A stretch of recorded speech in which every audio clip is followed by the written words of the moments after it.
사랑하는 초업제교회 성도 여러분, 유튜브 시청자, 구독자 성도 여러분 반갑습니다. 김정빈 목사입니다. 간밤에도 평안히 잘 주무셨습니까? 오늘은 2026년 5월 8일 어버이날 금요일 아침입니다. 오늘도 주 안에서 복된 하루 되시기를 축원드립니다. 제가 기도하고 오늘의 말씀 묵상을 시작합니다. 하나님 아버지 감사합니다. 오늘도 좋은 날 우리에게 선물로 허락하여 주시니 감사합니다. 우리에게 주어질 이 하루 오늘도 열심히 살게 하시고 또 주의 뜻을 이루며 영광을 위해 살아가는 우리가 다 되도록 도와주옵소서.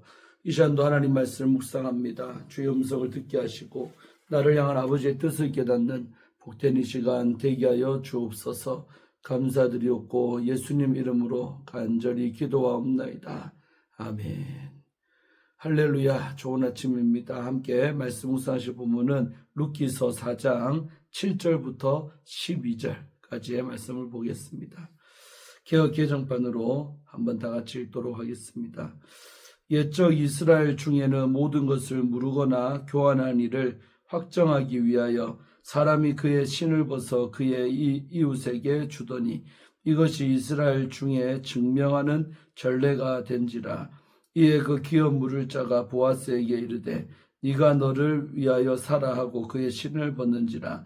보아스가 장로들과 모든 백성에게 이르되 내가 엘리멜렉과 기럯과 말론에게 있던 모든 것을 나오미의 손에서 산 이래 너희가 오늘 증인이 되었고 또 말론의 아내 모압 여인 룻을 사서 나의 아내로 맞이하고 그의 죽은 자의 기업을 그의 이름으로 세워 그의 이름이 그의 형제 중과 그곳 성문에서 끊어지지 아니하게 하며 너희가 오늘 증인이 되었느니라 하니 성문에 있는 모든 백성과 장로들이 이르되 우리가 증인이 되나니 여호와께서 내 집에 들어가는 여인으로 이스라엘의 집을 세운 라헬과 레아 두 사람과 같게 하시고 내가 에브라스에서 유력하고 베들레헴에서 유명하게 하시기를 원하며 여호와께서 이 젊은 여자로 말미암아 내게 상속자를 주사 내 집이 다말이 유다에게 낳아준 베레스의 집과 같게 하시기를 원하노라 하니라. 아멘. 오늘도 먼저 본문 말씀 주의할 때 은혜 받으시기를 바랍니다. 자, 7절에서 8절 두 절의 말씀은 신을 벗어 거래를 확정하는 관례가 나오고 있습니다.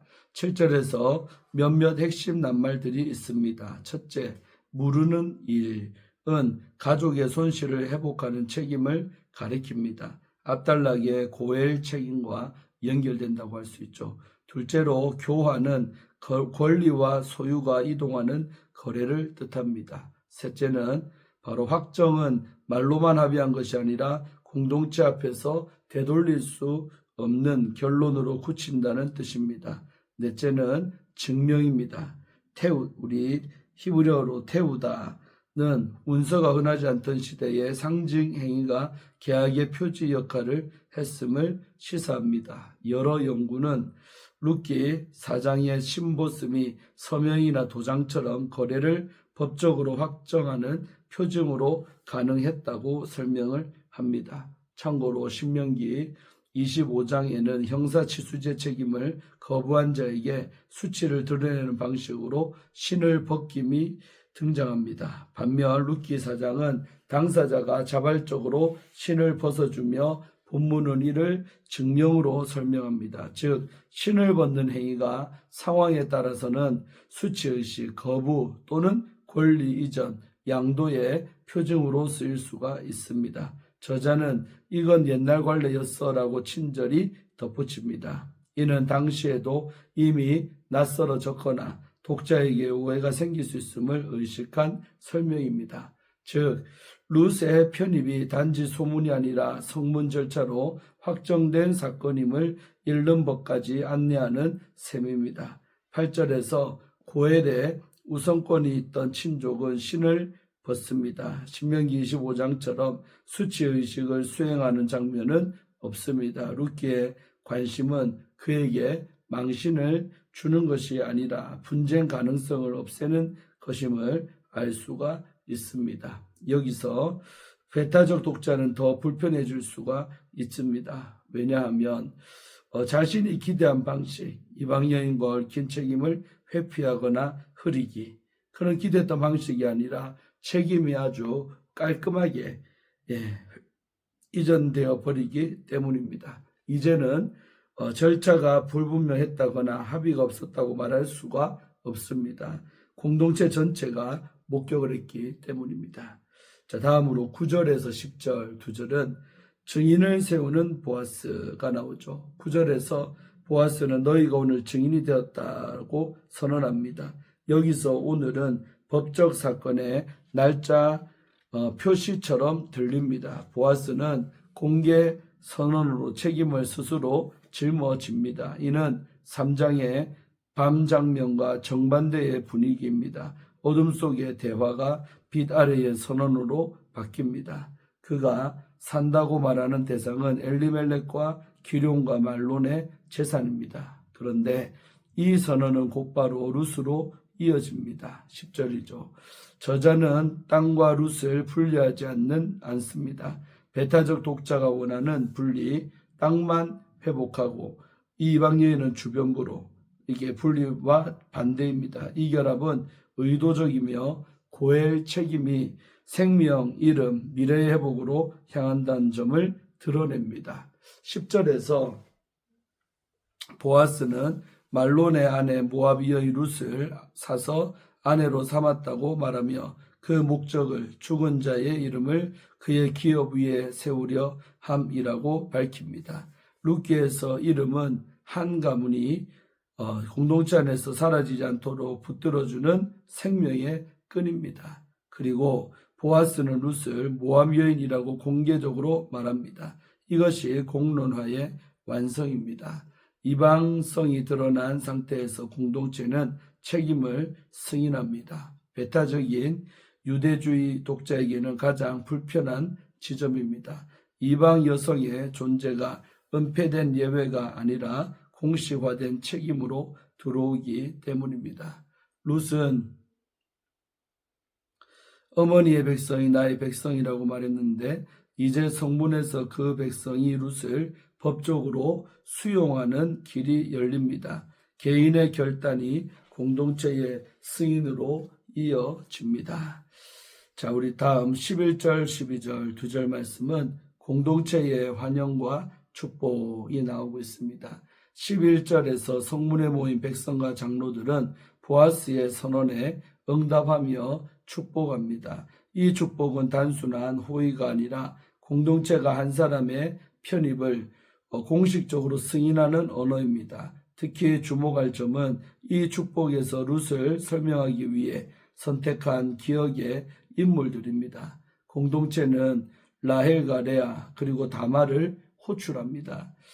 이 선택은 결코 중립적이지 않습니다. 먼저 라헬과 레아는 이스라엘 12지파의 어머니들이지요. 이스라엘의 집을 세우리라는 표현은 그들이 단순히 많은 자녀를 낳았다는 뜻이 아니라 공동체의 정체성과 바로 미래를 형성한 기원이라는 의미를 담고 있습니다. 배타적인 유대주의 독자에게 이 비교는 이미 낯섭니다. 모압 여인 룻을 이스라엘의 어머니들과 나란히 두는 순간 혈통 중심의 경계는 심각하게 흔들립니다.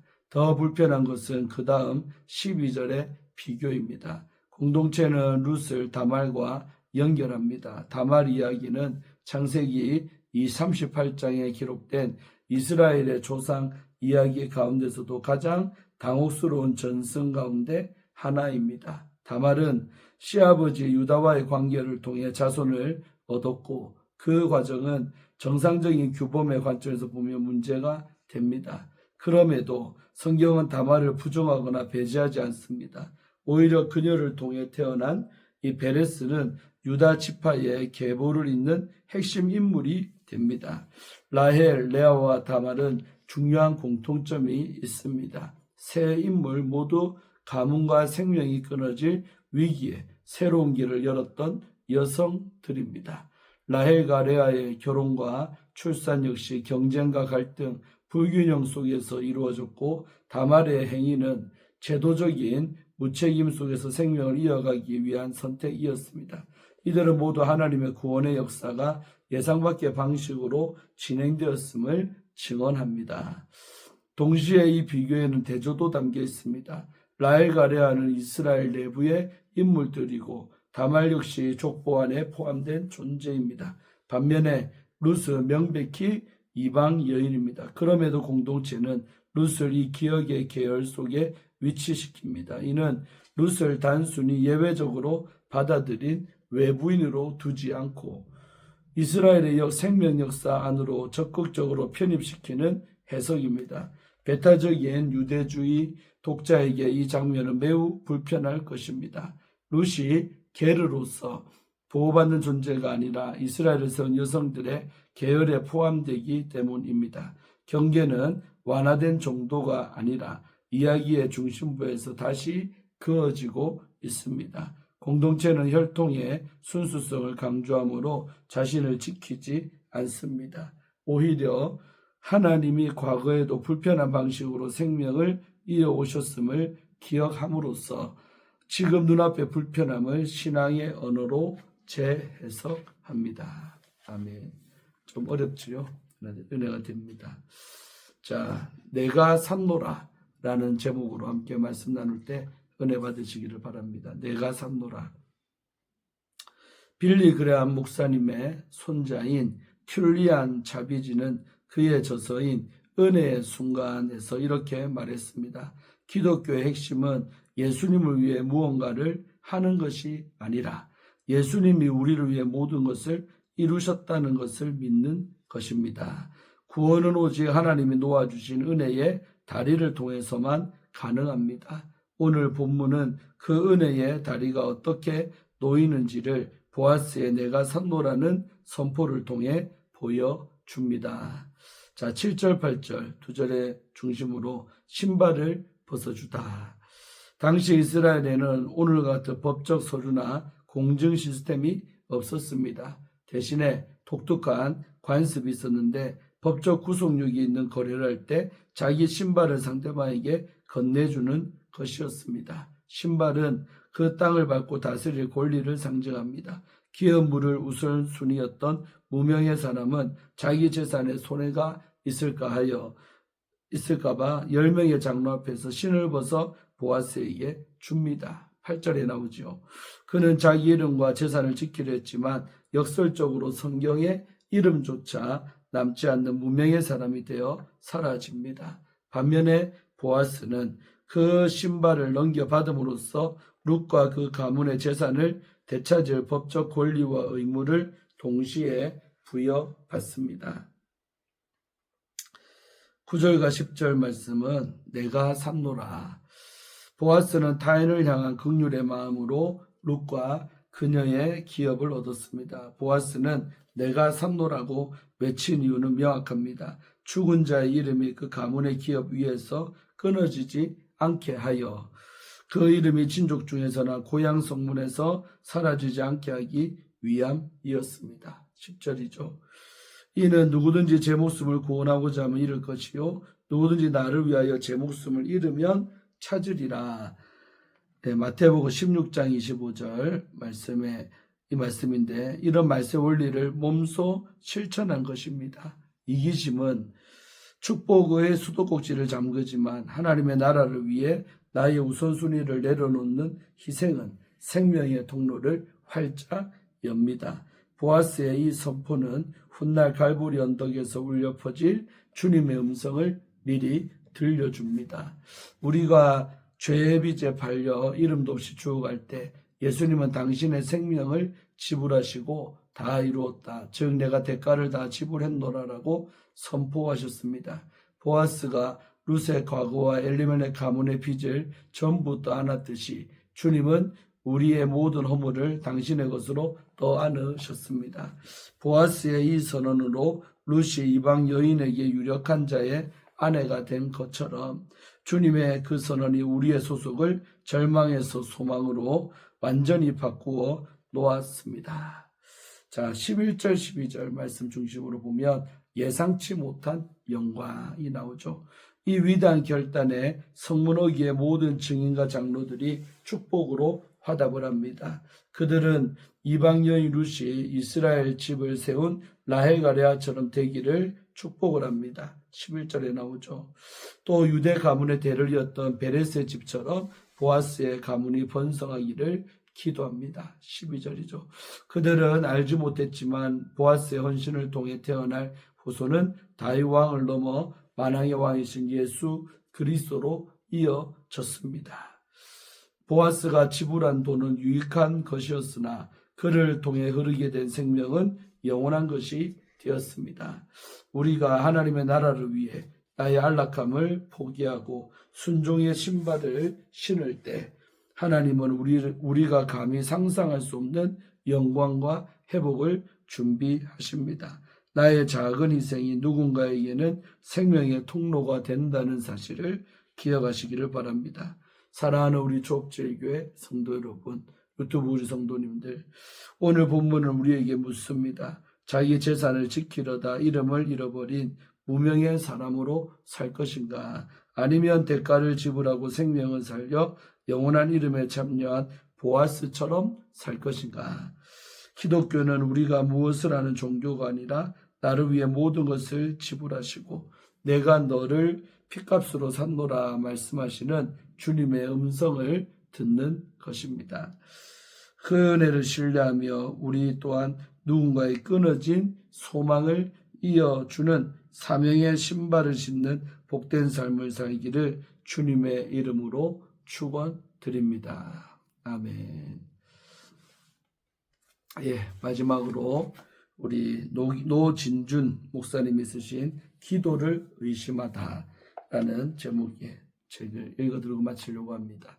조선일보 논설위원이었던 이규태 선생이 쓴 한국인의 의식구조를 보면 한국인은 개개인은 유능하고 똑똑한데 모아놓으면 무기력해지고 무능해진다라는 말에 대한 논평이 실려 있습니다. 그는 그렇다고 한국인이 이기적이고 단합에 무관심한 것은 아니라고 했습니다. 한국인처럼 모이기 좋아하고 함께 어우러지는 것을 좋아하는 민족도 드뭅니다.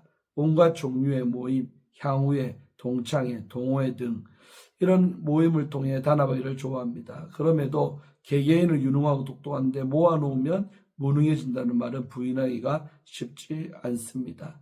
저는 그 이유 중 하나가 하나됨에 대한 오해 때문이라고 생각합니다. 다시 말하면 하나됨을 집단적 이기주의로 여기기 때문에 하나됨을 강조할수록 배타적이 됩니다. 하나됨은 결국 자신의 정체성을 지키기 위한 이기주의가 되고 하나가 된다는 말은 개인의 안전지대로 다른 사람을 넣어준다는 의미가 된다는 뜻입니다. 교회가 하나가 되자고 말하면 이는 교회 밖에 다른 이들을 배제한 상대적인 친밀감, 또 교인끼리의 끈끈한 관계를 의미합니다. 그러니까 하나됨을 강조할수록 이기적이 되고 배타적이 되고 자신의 안전지대를 지키기 위한 견고한 울타리를 세우게 됩니다. 그러나 하나됨은 울타리를 쌓는 것이 아니라 울타리를 허무는 것입니다. 하나됨은 사람을 선별해서 받아들이는 것이 아니라 사람들을 찾아가는 것입니다. 하나됨은 한 교회의 교인들끼리 맺는 친밀한 관계가 아니라 이 사명 때문에 모든 교회의 교인들이 형제됨을 인식하는 것입니다. 하나됨을 모이는 것이 아니라 흩어지는 것이고 흩어지기 위해 모이는 것입니다. 아멘. 오늘 큐티 이렇게 마치겠습니다. 오늘 룻의 이야기가 끝을 향해 가고 있는데 참 아름답지요. 우리의 인생도 이처럼 어려운 처지에서 좋은 모습으로 이렇게 좋아지는 은혜가 있기를 축원드립니다. 기도하고 마칩니다. 아버지 하나님 감사합니다. 오늘 말씀을 통하여 드디어 이제 보아스가 룻을 책임지게 되고 또 만천하에 고언하고 선언하는 오늘 장면을 볼 때 은혜를 받습니다. 하나님 우리의 인생도 참으로 너무나도 주님 만나기 이전에는 어려웠지만 믿음의 결단할 때 하나님께서 우리의 삶을 책임져 주시고 정말 우리의 인생을 생명을 더하신 역사 주실 줄로 믿습니다. 주여 보아스가 곧 우리 하나님이신 줄로 믿사오니 정말 보아스가 룻을 거두어 주듯이 하나님도 죄된 우리 인간들을 의인으로 삼아주시고 하나님의 자녀되게 하시고 소속과 정체성을 바꿔주심에 감사합니다. 우리가 늘 왕같은 제사장으로 정말 어깨에 힘주고 당당하게 살아가는 하나님의 백성들 아들과 딸들이 다 되게 하여 주옵소서. 감사드리옵고 오늘 하루도 하나님께 영광 올려드리는 오늘 어버이날 되게 하여 주옵소서. 예수님의 이름으로 간절히 기도하옵나이다. 아멘. 할렐루야. 오늘도 좋은 금요일 또 어버이날 되시고 부모님들과 좋은 시간 되시기를 바라겠습니다. 샬롬.